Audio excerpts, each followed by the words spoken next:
Hi everyone! I just want to introduce you to my latest design. It's called Showgirl Scarf, and I'm going to talk to you about the construction right now. I also have videos on how to do the stitch pattern and how to do these nice I-cord edges. So this is it. You can make either a skinny version or a wider version. This one is a wider version. It doesn't look very wide, but it is. It's the wide version, and the reason why doesn't look as wide is because I did it in fingering weight, and I don't think the gauge might have been exactly right. But this one was done in fingering weight, and when you do a wide version, you have 4 repeats of the pattern. When you do the skinny version, you have just two repeats of the pattern. They both start out the same with a little bit of an I-cord, and then you just do increases to the point where you have to work even. There's more increases obviously on the wider version, and you work even up to the midpoint of the scarf, and then you place those stitches on hold, and then you make the second piece, which is exactly the same. The reason why we have 2 pieces like that is so that these flowers on both sides of the scarf will always point up.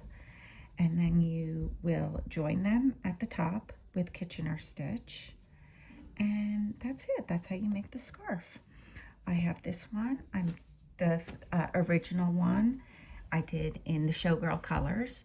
That is not with me right now. It's at the yarn shop, but I'm making another one right now. I really love the pattern, so I think it's really fun to pick out colors that go well together. This one I'm doing in DK weight, and what I think I'm going to do for this one, because I'm almost out of my blue yarn, I didn't realize I didn't have enough. I'm going to do a blue, and then I'm going to switch to another color, and then for the second piece, I'll switch to another color. So we're going to have 3 contrasting colors in this version. So I'm excited to pick colors for that, and I think it's going to come out really nice. So the scarf also has these I-cord edges, which I really like. They're very useful when you are working in 2 colors, because as you carry up the unused color on the side, you can just trap it inside of the rolled edge. And to do that, you just, every time you are when you're carrying up the unused color, you're going to just make sure that the main color is on top of the contrasting color, and then by doing that, it'll just be trapped inside of these I-cord edges. When you first start working the scarf, you may find them a little challenging because you just have to remember to make them. And it's very easy to make them when you're working in garter stitch, but when you're working in stockinette, it's a little bit trickier. So let me just go over that. I'm going to do a garter stitch one, and then I'll do a stockinette stitch one. So the scarf always, whenever you're working in the contrasting color, you are working 1 single row in garter. So that's all the contrasting color does. It just does garter stitch, 1 single row. So let me show you on that kind of a row. You knit 3, and then you're just knitting all the way across the row. And in fact, that's true for stockinette too. You just knit all the way across the row. The right side rows are very, very easy when it comes to these I-cord edges. So you knit to the last 3 stitches, keep your yarn in back like this, and then slip these last 3 stitches. Okay? Turn your work. Now coming back on the wrong side row, the main thing you have to remember is purl 3. You always purl the first 3 because that will create the I-cord edge in stockinette. Okay. Now this is a garter row, so you bring your yarn to the back, and you're going to knit all the way to the end.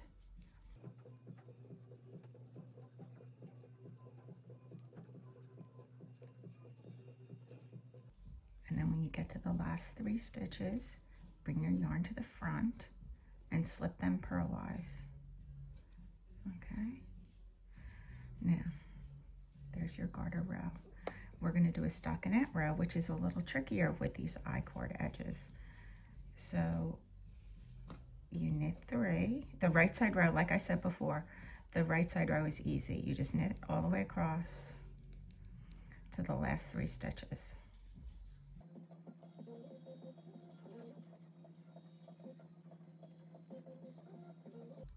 And then I'm at the last 3 stitches, so I'm just gonna slip them one at a time like that, purlwise with yarn in back.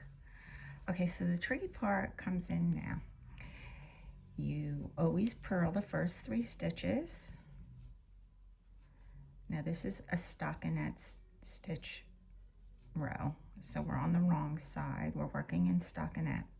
However, the 4th stitch in is always worked in garter.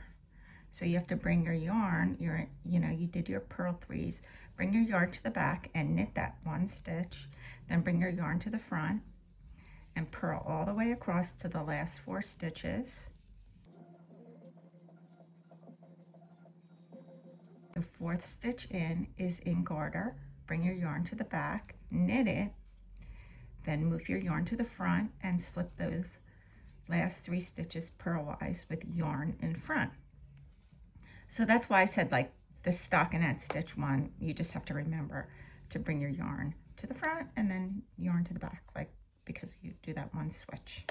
All right, that's it. Okay, so here I am ready to work my special stitches.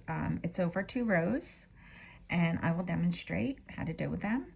You are going to be doing these special stitches with the main color. They're always with the main color. All right, so we're going to knit our 3 I-cord edge, then the 4th stitch, which is always in garter, and then you knit 2, and you're at the spot where you have to make your first special stitch, which is you start with a right loop.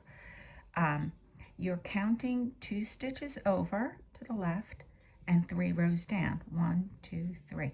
Now, the way you can easily see which hole you have to go into is it's always going to be right directly on top of the contrasting color.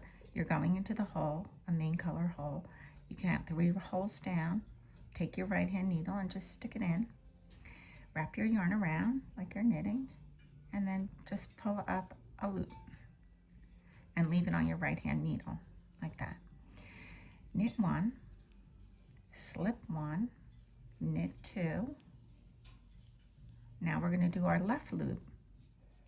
The left loop, some people might like to do it with a crochet hook. I'm going to do it with my knitting needle, but it's the same kind of thing. You just stick your left hand needle this time into that same hole. You're going to grab the yarn with your left needle. I like to press it against my finger. I'm not using a crochet hook, I'm just showing you with the needle, but you can do a crochet hook, which might make it a little easier. Pull up a loop, and now this is important.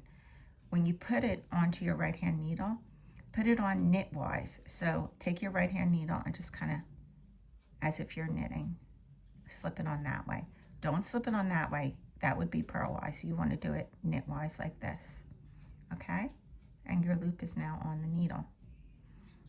All right, so let's do another one. You knit 3, and we're ready to do another one. You count 2 stitches over and 3 rows down. 1, 2, 3, into that hole. Okay, knit 1, slip 1, knit 2.